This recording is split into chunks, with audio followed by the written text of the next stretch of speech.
নমস্কাৰ, এই মুহূৰ্তত আহি পৰিছে অসমবাসী ৰাইজখনে কিয় বৰা গুৰুত্বপূৰ্ণ খবৰ। অসমৰ লাখ লাখ ধনী দুখীয়া পৰিয়ালৰ বাবে এটা ডাঙৰ খবৰ। অৰ্থাৎ আজি হৈছে 1 নৱেম্বৰ আৰু 1 নৱেম্বৰ তাৰিখৰ পৰা ৰাজ্যত কেইবাটাও নতুন নিয়ম সলনি কৰিছে। লগতে নাজানিলে বিপদ, অৰ্থাৎ কি নতুন নিয়ম সলনি কৰিছে পোনপ্ৰথমতে আপডেটটো চাই লওক। 1 নৱেম্বৰ তাৰিখৰ পৰা বহুকেইটা পৰিৱৰ্তন হ'ব ৰাজ্যত। আপোনাৰ জীৱনত কেনে প্ৰভাৱ পেলাব জানি লওক সবিশেষ ভিডিঅ'টোৰ জৰিয়তে। নতুন মাহৰ পহিলা দিনটোতে প্ৰতিবাৰে বিভিন্ন ধৰণৰ পৰিৱৰ্তন আহে। এইবাৰ নৱেম্বৰ মাহত কি পৰিৱৰ্তন আহিব জানিবলৈ ভিডিঅ'টো সম্পূৰ্ণকৈ চাওক। KYC এই কাম নকৰিলে উলিয়াব নোৱাৰিব বেংকৰ পৰা ধন।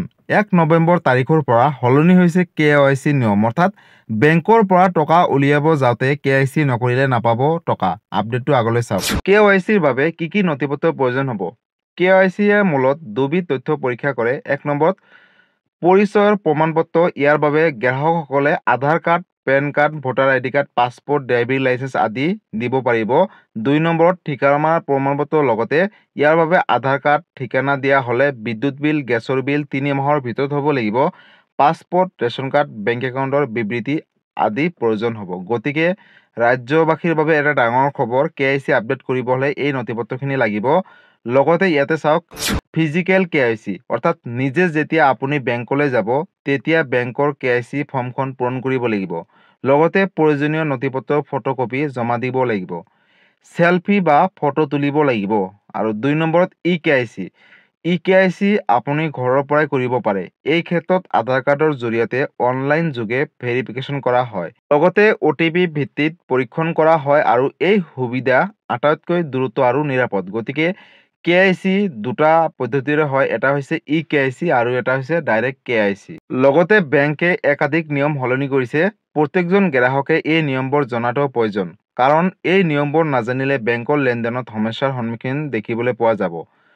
চলিত বৰ্ষৰ 1 নৱেম্বৰ তাৰিখৰ পৰা বেংকৰ এই নিয়মবোৰ পৰিৱৰ্তন হ'ব। অৰ্থাৎ আজি হৈছে 1 নৱেম্বৰ আৰু 1 নৱেম্বৰ তাৰিখৰ পৰা এইখিনি পৰিৱৰ্তন হ'ব।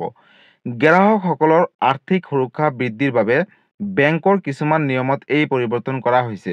এই পৰিৱৰ্তনৰ ভিতৰত এটা হৈছে KYC নিয়ম। বহু বছৰৰ পাছত KYC আপডেটৰ কথা উল্লেখ কৰিছে ভাৰতীয় ৰিজাৰ্ভ বেংকে। উল্লেখযোগ্য যে KYCৰ জৰিয়তে বেংক বা বিত্তীয় প্ৰতিষ্ঠানে তেওঁলোকৰ গ্ৰাহকৰ পৰিচয় পৰীক্ষা কৰে। গতিকে সঠিকভাৱে KYC আপডেট কৰাটো প্ৰত্যেকজন গ্ৰাহকৰ বাবে অতি প্ৰয়োজন। KYCৰ মূল উদ্দেশ্য হৈছে আৰ্থিক জালিয়াতি, সন্ত্ৰাসবাদী বিত্তীয় সাহায্য বা আন কোনো অবৈধ কাৰ্যকলাপ প্ৰতিৰোধ কৰা কামেই হৈছে KYC। গ্ৰাহকসকলে KYC কিয় কৰিব লাগে বা KYC প্ৰয়োজন কিয়? যিহেতু বেংকে প্ৰতিজন গ্ৰাহকৰ প্ৰকৃত পৰিচয় জানিব লাগে, সেয়ে ভাৰতীয় ৰিজাৰ্ভ বেংকৰ নিৰ্দেশনা অনুসৰি KYC বাধ্যতামূলক কৰা হৈছে। নিৰ্দেশনা অনুসৰি কোনো গ্ৰাহকে KYC অবিহনে নতুন বেংক একাউণ্ট খুলিব নোৱাৰিব। ঋণ, fixed deposit, mutual fund, demat account আদিও কৰিব নোৱাৰিব। KYC আপডেট নহ'লে পুৰণি একাউণ্টসমূহ ফ্ৰ'জেন কৰিব পাৰে। অৰ্থাৎ RBIৰ নতুন নিয়ম অনুসৰি কোনো ধৰণৰ ৰিস্ক নথকা একাউণ্টৰ বাবে প্ৰতি 10 বছৰৰ মূৰে KYC আপডেট কৰিব লাগে। অৰ্থাৎ যিবোৰ একাউণ্টত বিশেষ লেনদেন নাই সেইবোৰ একাউণ্ট KYC অৰ্থাৎ প্ৰতি 10 বছৰৰ মূৰে আপডেট কৰিব লাগে। আৰু এই কথা RBI অৰ্থাৎ ৰিজাৰ্ভ বেংকৰ তৰফৰ পৰা জানিব দিয়া গৈছে। গতিকে যদি আপোনালোকে KYC আপডেট দিয়া নাই তেনেহ'লে অতি শীঘ্ৰে আপডেট দিয়ক, কাৰণ 1 নৱেম্বৰ তাৰিখৰ পৰা KYC আপডেট নাথাকিলে নাপাব বেংকৰ পৰা টকা। যিবোৰ একাউণ্টৰ সৰুৰ পৰা ডাঙৰ ৰিস্ক থাকে সেইবোৰৰ প্ৰতি 8 বছৰৰ মূৰে KYC আপডেট কৰিব লাগে। আৰু যিবোৰ একাউণ্ট ৰিস্ক বেছি সেইবোৰৰ প্ৰতি 2 বছৰৰ মূৰে KYC আপডেট কৰি থাকিব লাগে। অৰ্থাৎ যিবোৰ একাউণ্টত বৃহৎ লেনদেন হয় সেইবোৰ 2 বছৰৰ মূৰে KYC আপডেট কৰিব লাগে। ৰিজাৰ্ভ বেংক অৱ ইণ্ডিয়াই আন এক নিয়ম আনিছে যে এতিয়াৰে পৰা বেংকসমূহে KYC আপডেট কৰিব লাগিব।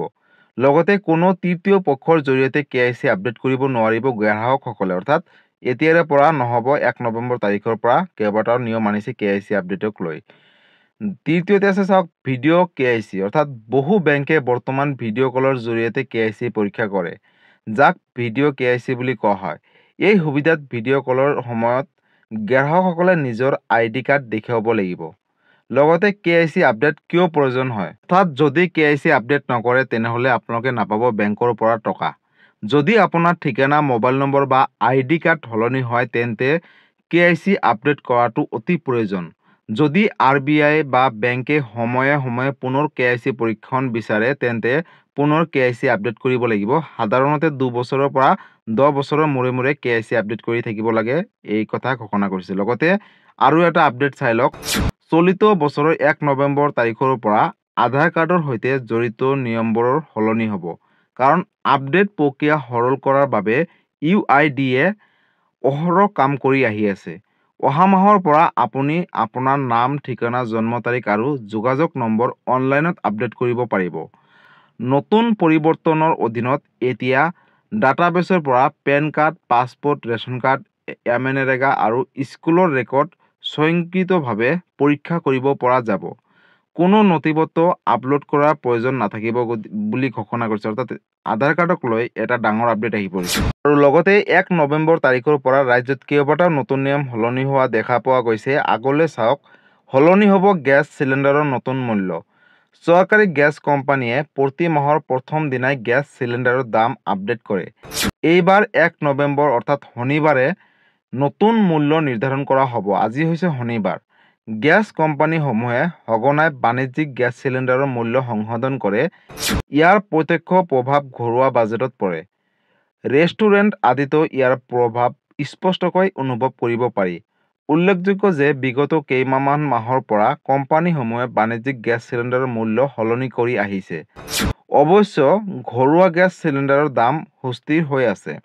শনিবাৰে গেছৰ মূল্যত কি পৰিৱৰ্তন ঘটিব সেয়া হ'ব লক্ষণীয়। অৰ্থাৎ আজি হৈছে শনিবাৰ আৰু আজিৰ দিনটোৰ ভিতৰতে চৰকাৰে নতুনকৈ গেছ চিলিণ্ডাৰৰ নতুন এটা মূল্য নিৰ্ধাৰণ কৰিব, কিন্তু এতিয়ালৈকে কৰা নাই আৰু যেতিয়াই কৰে লগালগ নেক্সট এটা ভিডিঅ'ৰ সৈতে আপোনালোকে জানিব পাৰিব।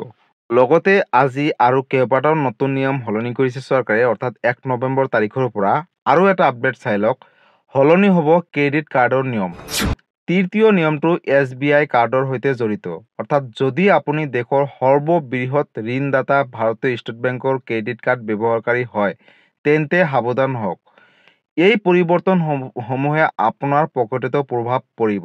নতুন নিয়ম অনুসৰি অসুৰক্ষিত কাৰ্ডৰ পৰা প্ৰায় 3.75% চাৰ্জ লোৱা হয়। থাৰ্ড পাৰ্টি এপৰ জৰিয়তে যদি আপোনাৰ সন্তানৰ স্কুল বা কলেজৰ মাচুল পৰিশোধ কৰে তেন্তে শনিবাৰৰ পৰা 1% পৰ্যন্ত অতিৰিক্ত চাৰ্জ লোৱা হ'ব। আনহাতে যদি POS মেচিনৰ জৰিয়তে পে'মেণ্ট কৰে তাৰ বাবে কোনো ধৰণৰ চাৰ্জ নাথাকিব। ইয়াৰ উপৰিও SBI ক্ৰেডিট কাৰ্ড থকাসকলক 1000তকৈ অধিক ৱালেট লোড কৰাৰ বাবে 1% পৰ্যন্ত দিব লাগিব। চেকযোগে ধন পৰিশোধ কৰিলে 200 টকা খৰচ হ'ব। গতিকে আজি আছিল 1 নৱেম্বৰ আৰু 1 নৱেম্বৰৰ পৰাই ৰাজ্যত কেইবাটাও নতুন নিয়ম সলনি কৰিছে। গতিকে এইখিনি নাজানিলে হয়তো আপোনালোকৰ পকেটত প্ৰভাৱ পৰিব পাৰে। তাৰ বাবে আপোনালোকে এই ভিডিঅ'টো সকলো ৰাজ্যবাসীৰ মাজলৈ শ্বেয়াৰ কৰি দিব। গতিকে বন্ধুসকল, আজি আছিলে এইটো এটা ইনফৰ্মেটিভ ভিডিঅ' আৰু গুৰুত্বপূৰ্ণ খবৰ।